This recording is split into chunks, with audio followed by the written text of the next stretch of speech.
Do you ever have any trouble heating up the plate? You mean the pan? Yes, ma'am. No. Do you ever wish for more adjustable temperatures here? Sometimes, sometimes on these gas stovetops, it's hard to get low. They have an extra low setting, and that makes it go on and off. But I think that's kind of, I'd rather have a constant heat. Mm-hmm. What's the benefit of a low constant heat? Well, because a lot of dishes that you make will burn if you have a high heat on them, and so you want it to go low. But on gas ovens like that, it's sometimes hard to find low. Are there different types of ovens, not just gas? Yeah, I mean you can have on an electric cooktop, but I find them to be actually even worse for the what I was just telling you, making it adjustable heat. I think it's easier on a gas. So there's really only electric cooktop or gas cooktop. You know, I don't know of another kind. There may be other kinds. Those are the only two kinds I've used. Was this more prevalent, or does it just simply cook better? I think it cooks better.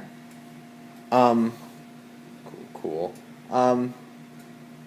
What type of things can you cook on it? You can cook anything on the stovetop that requires, stovetop cooking and then in the oven baking. Well, I see you have a lot of knives here. What do you use the knives for? Cutting.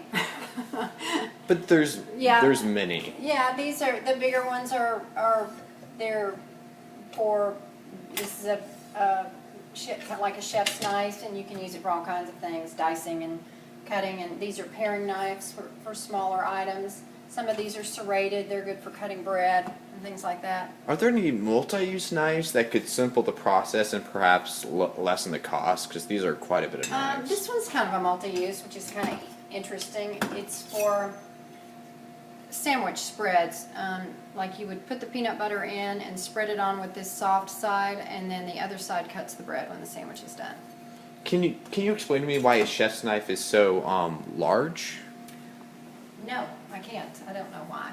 When you're dicing small things like this, you put your hand on the top and do that. When you're cutting, is it a likelihood that you'll cut yourself? Oh, it happens. I mean, it's not, I don't know that it would necessarily be considered likely, but it definitely happens.